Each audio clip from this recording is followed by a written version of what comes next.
Hay que tomar en consideración, a diferencia de la glomurulopatía membranosa, esta es específicamente a nivel membranosa, pero de tipo preventiva, de tipo matúrica. Su nombre habitualmente que nosotros tenemos que destacar es la mesangia capilar. Y hemos indicado que toda mesangia tiene compromiso de matúrica. Cuando hablamos de los tipos de las mesangias capilares o membranas proliferativas, nosotros tenemos que netamente especificar desde el punto de vista de microscopía óptica, microscopía electrónica y lo que es inmunofluorescencia. En la microscopía óptica se evidencia esa proliferación de todo el membrana. En la electrónica nosotros vamos a tratar de ver que hay depósitos a nivel mesangial y subendotheliales. Endoteliales significa debajo de las células endoteliales a nivel capilar. Esa es la tipo 1. La tipo 2 prácticamente es a nivel intramembranoso y la tipo 3 puede haber lesiones mesangiales, subendoteliales, epiteliales, subepiteliales e intramembranosas. O sea, el compromiso de la tipo 3 es más avanzado. De inmunofluorescencia tenemos que destacar, y creo que eso ya lo han estado viendo, los tipos de digamos, compromiso. En la inmunofluorescencia vemos que el compromiso de complemento se da en los 3 niveles. En la tipo 1, que es la mesangial subendotelial, acá vamos a ver que la CD4 y C1Q están enmarcados como patologías base. La C1Q y CD4 también podemos ver en otras secundarias, como son las autoinmunes, por eso aquí están las autoinmunes. ¿En qué vemos? En lo que es el lupus. Entonces, las membranas proliferativas también pueden darse en lupus. Anteriormente hemos visto otras que se dan en qué tipo?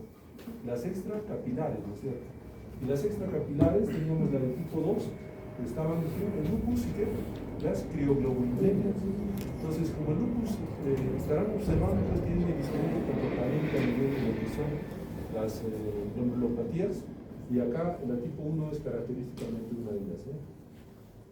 Estas normalmente son mediadas por inmunocomplejos, a diferencia de la tipo 2, en la cual son intramembranosas específicamente, y el complemento, la C3, es la que más se afecta. Acá, en la tipo 3, debemos de definir que al ser tan extenso, hay diferentes variantes como la Burkholder y la Strike-Anders. Acá, esta clasificación es una clasificación, digamos, más antigua. Normalmente, o en la actualidad, nosotros tenemos que definir que hay algunas que son mediadas por inmunocomplejos y otras mediadas por complementos. Ya ustedes habrán podido observar que en los inmunocomplejos, bueno, en el sistema del complemento, cualquiera de las 3 vías puede generarse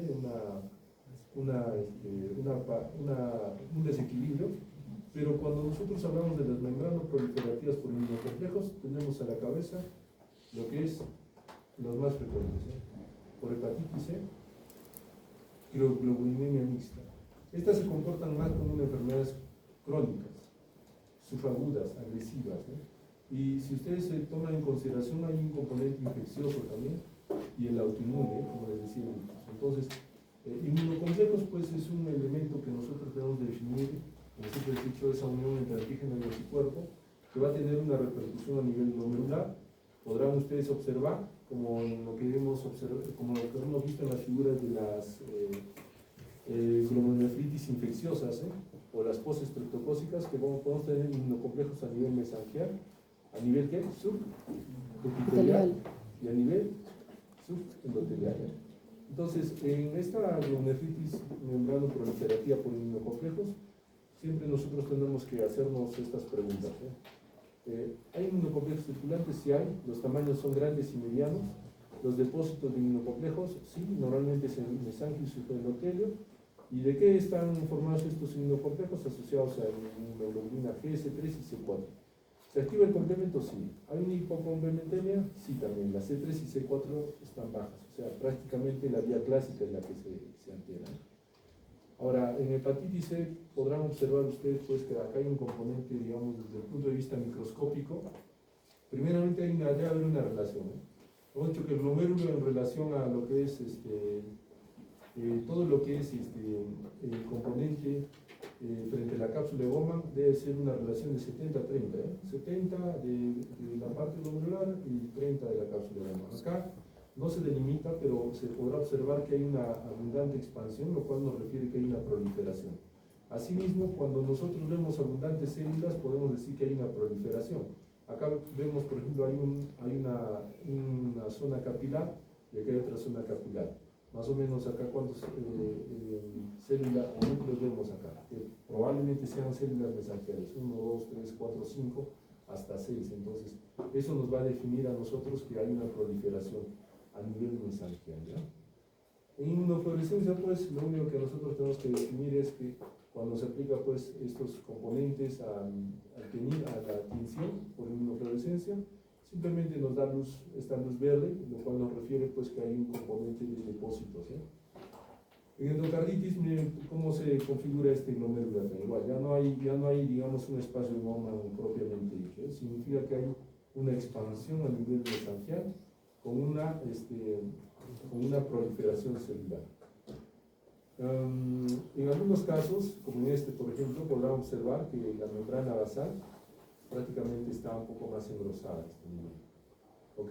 Para definir o recordar más o menos cómo es un componente de las células a nivel glomerular, vemos, hay una luz capilar, tiene un núcleo, entonces esta es una célula endotelial. ¿Se ve en la flecha? ¿No? ¿No se ve? Sí se ve. No ven allá. Si nosotros vemos un núcleo, por ejemplo este núcleo que se ve acá externamente, ¿ya? Entonces nosotros es la periferia, entonces esta puede ser o probablemente tenga más relación con una célula ovocitaria, este núcleo que vemos acá. Y para ver lo que es una célula mesangial, como les digo, entre luz capilar y luz capilar, vemos una luz, otra luz, y entonces vemos acá que hay dos núcleos, estas células son probablemente mesangiales. Así es como se reconoce lo más, digamos, prácticamente posible. Entonces, este tipo de patologías se presentan como un síndrome nefrótico, pero no es un síndrome nefrótico puro, porque puede haber hematuria o un daño de turia renal. En adultos con síndrome nefrótico con hematuria y complemento bajo, se debe sospechar de estas membranas proliferativas. Entonces, ¿puede ser del síndrome nefrótico? Claro, puede ser síndrome nefrótico. Clásicamente, antiguamente se llamaba síndrome nefrótico nefrítico. El pronóstico es malo. Como les decía, las membranas proliferativas, por más tratamiento que se den, ahora se dan muchos inmunosupresores y la mayoría de ellos llega a una enfermedad renal crónica terminal. No hay retroceso, ¿eh? Lo que tenemos que ver nosotros siempre es el diagnóstico por biopsia renal y la persistencia de la hipocomplementemia, más que todo en estas patologías que están asociadas, pues, a lo que es problemas de enfermedad difusa del tejido conectivo, como el lupus. También vemos, mira, como el virus de la hepatitis C es otra de las enfermedades que también nosotros tenemos que diagnosticar o las globulinomas. Ahora, al ser, pues, lastimosamente secundaria, siempre nosotros vamos a tratar de controlar la enfermedad de base. Si tiene hepatitis C, ¿qué se hace? Se da, pues, tratamiento, ¿no es cierto? Es lo último que puede autolimitar el problema de los pacientes. Igual el lupus, inmunosupresión. Y lo que nosotros tenemos que marcar, por ejemplo, en la tipo 2, la mesangia capilar, hemos indicado, pues, que esta específicamente, los inmunocomplejos, hay una activación de la vía alterna. Acá hay inmunocomplejos circulantes, no hay inmunocomplejos circulantes. Hay algún tamaño de inmunocomplejos en específico. Nosotros vamos a definir que los tamaños son variables, pero los inmunocomplejos, ¿dónde se encuentran? A nivel intramembranoso. ¿Y de qué características tienen? Normalmente son de tipo crónico, como les estaba mencionando anteriormente, como tienen características histopatológicas casi similares. Si se acuerdan ustedes en la glomerulopatía membranosa, veíamos que había espículas a nivel de lo que es la membrana basal y después se formaban puentes, Esos puentes finalmente se unían y lo que nos generaban era un engrosamiento de la membrana basal.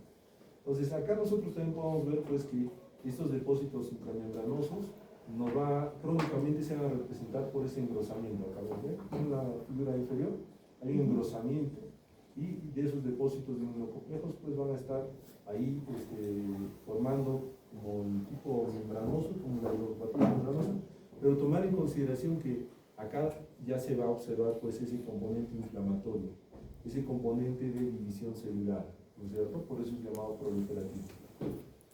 Entonces acá sí hay hipocomplementemia, sí hay una disminución del C3 y lo que afecta es la vía alterna del complemento.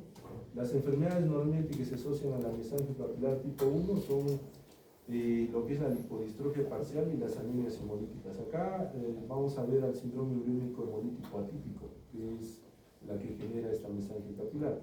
Y anteriormente les indicaba, para definir nosotros una vía, si está afectada la vía clásica, alterna o la de las lectinas, hay pocos laboratorios que definen ese componente patológico. Como decía, a nivel mundial solo hay 5 laboratorios y llegar a un diagnóstico fino como es el de una membrana proliferativa es un poco complejo. Habría que hacer estudios para poder ver si esta vía alterna está comprometida y en algunos casos pues se ha asociado pues con esta patología.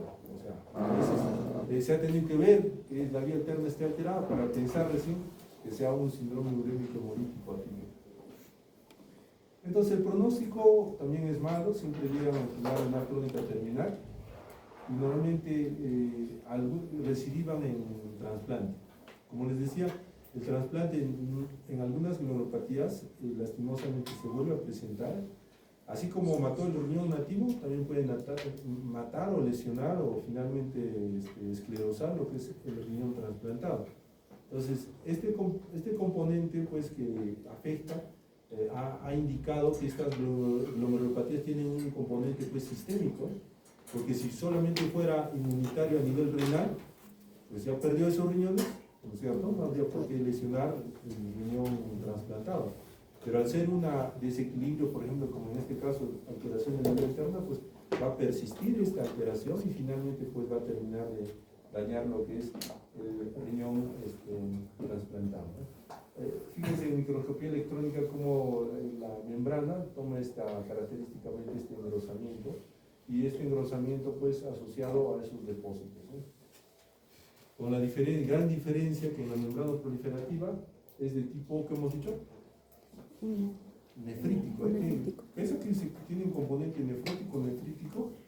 Lo único que va a diferenciar es esa activación de la vía alterna, las vías del complemento, la activación de las vías inflamatorias, o sea, gran diferencia, lo cual hace que se progrese el daño más rápido, más acelerado.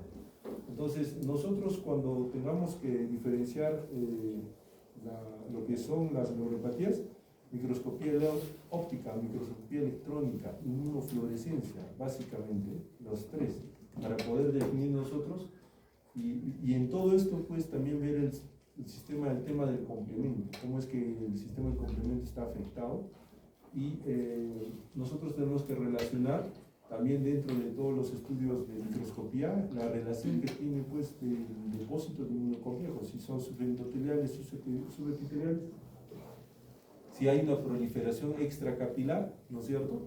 Todo eso que hemos hablado, ustedes tienen que empezar a más o menos tener una relación, ¿no? Cuando decimos semiluna, celulares, ¿qué estamos diciendo? ¿Cómo?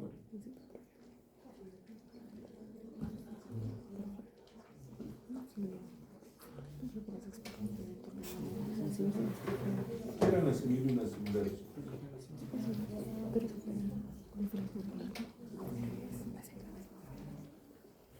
Proliferación celular en espacio de Bowman.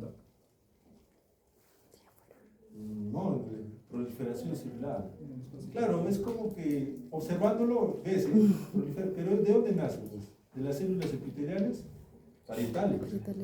O sea, la proliferación celular no es, bueno, se da obliteral en el espacio de Bowman, pero finalmente es de las células epiteliales parietales, ¿no es cierto?